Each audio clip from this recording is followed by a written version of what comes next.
एक और मजाक जो एनटीए ने अभी अभी किया। और एनटीए कितने सारे सबूत आप सभी लोगों को चाहिए। एक बात जो स्टूडेंट की जुबानी है वही सारी बातें हम आपको अभी फिर से दिखाने वाले हैं। मैं अभी बात कर रहा हूँ स्वाति योगी जी की, जिन्होंने अभी हमें एक वीडियो भी बताया जिसमें उन्होंने अपनी सारी की सारी कहानी बताई। किस तरीके से जस्टिस हुआ, किस तरीके से गलत पेपर को डिस्ट्रीब्यूट किया गया, किस तरीके से वापस डीएम कलेक्टर तक को उनके सेंटर पे आना पड़ा और वापस से एग्जाम रिकंडक्ट करवाना पड़ा। किस तरीके से उनकी ओएमआर शीट बदली नहीं जा रही थी, किस तरीके से इंग्लिश मीडियम के स्टूडेंट को हिंदी मीडियम के पेपर को सॉल्व करने के लिए फोर्स किया जा रहा था, किस तरीके से वहां पर हाथापाई हुई, किस तरीके से मीडिया ने कवर किया लेकिन कहीं पर दिखाया नहीं। वो सारी चीजें एक स्टूडेंट की जुबानी और वही कहानी आप लोगों को अभी दिखाने वाले हैं। देखिए और समझिए, उसका दर्द समझिएगा। आप देखिएगा कि किस तरीके से कहानियां हो रही हैं और यहां पर एनटीए जो कह रहे हैं कि हम बिल्कुल ट्रांसपेरेंट हैं, हमने कुछ नहीं किया। आप एक बार बस इस वीडियो को देख करके जस्टिफाई कर दीजिए। उस छोटी सी बच्ची की जो गुहार है उसको सुन करके आप बताइए कि कहाँ पर आपने जस्टिफिकेशन दिया है और कहाँ पर आप स्टूडेंट के फ्यूचर के साथ जस्टिफाई कर रहे हैं। देखिए वीडियो।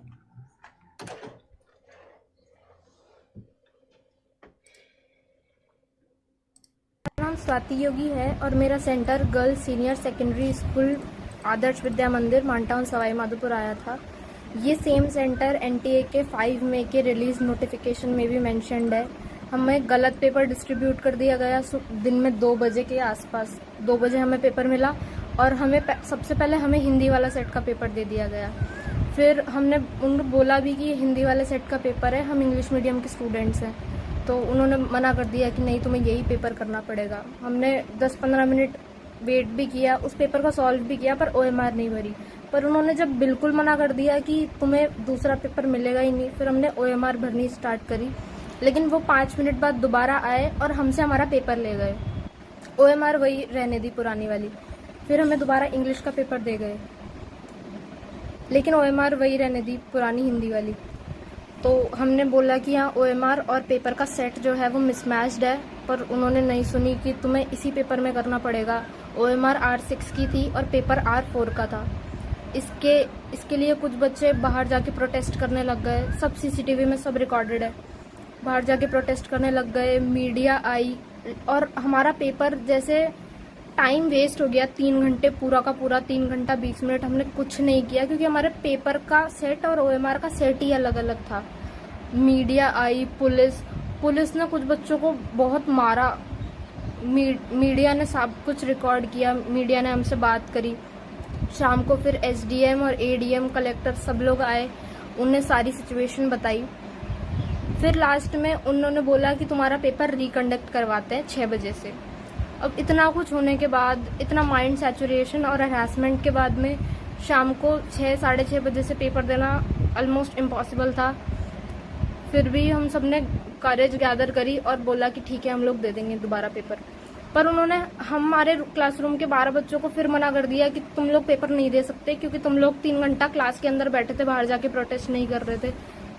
लेकिन हमारी अटेंडेंस उन्होंने मार्क कर दी। हमने ना ओएमआर शीट पे साइन करे, ना थंब इम्प्रेशन लगाया, ना अटेंडेंस शीट पे साइन करे। स्टिल उन्होंने बोला कि तुम्हारा पेपर दोबारा नहीं होगा। बड़ी मुश्किल। और इस टाइम जो शाम वाला पेपर था वो स्टार्ट हो चुका था बच्चों का। हम एडीएम के पास दोबारा गए, हमने उन्हें पूरी सिचुएशन बताई कि हमने दिन में पेपर किया ही नहीं सर, हमारा सेट और ओएमआर मिसमैच हो रहा था।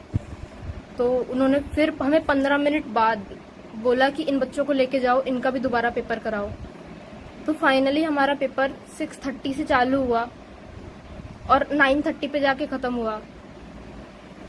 और वो सेम पेपर हमारा जो आया MNOP सेट का पेपर था हमारा, मेरे सेट M3 था। उस MNOP सेट के पेपर, वही सेम पेपर कुछ जगह इंडिया में दिन में भी कंडक्ट हो चुका था।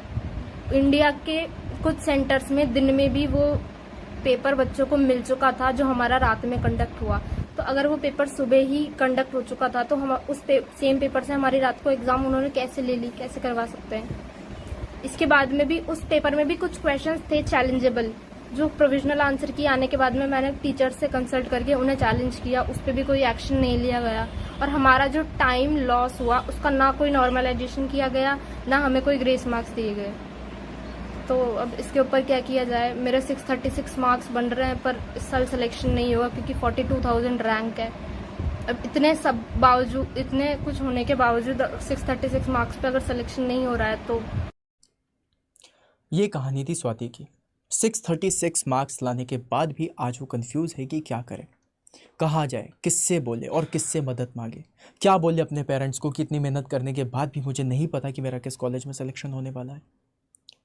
और इसी तरह ये जो कहानी स्वाति की है, ऐसी कहानी हर किसी स्वाति की है जो यहाँ पर तैयारी कर रही है और एनटीए के रिजल्ट के बाद अनफेयर को देखते हुए जिसको जस्टिस नहीं मिला है वो गुहार लगा रही है। आप सभी से सिर्फ इतनी ही रिक्वेस्ट है कि सभी लोग यूनाइट हो जाइए, सभी लोग एक साथ आ जाइए और एनटीए के खिलाफ जो आपने मुहिम चालू करी है अपने जस्टिस के लिए, उसके लिए आगे बढ़ते हैं और जस्टिस लेते हैं, क्योंकि यही हमारा एक मेन मोटो होना चाहिए, सिस्टम को सुधारने का, अपने फ्यूचर को सुधारने का और जो इंडिया का फ्यूचर दांव पर लगा है उसको बचाने का। We want justice and only justice.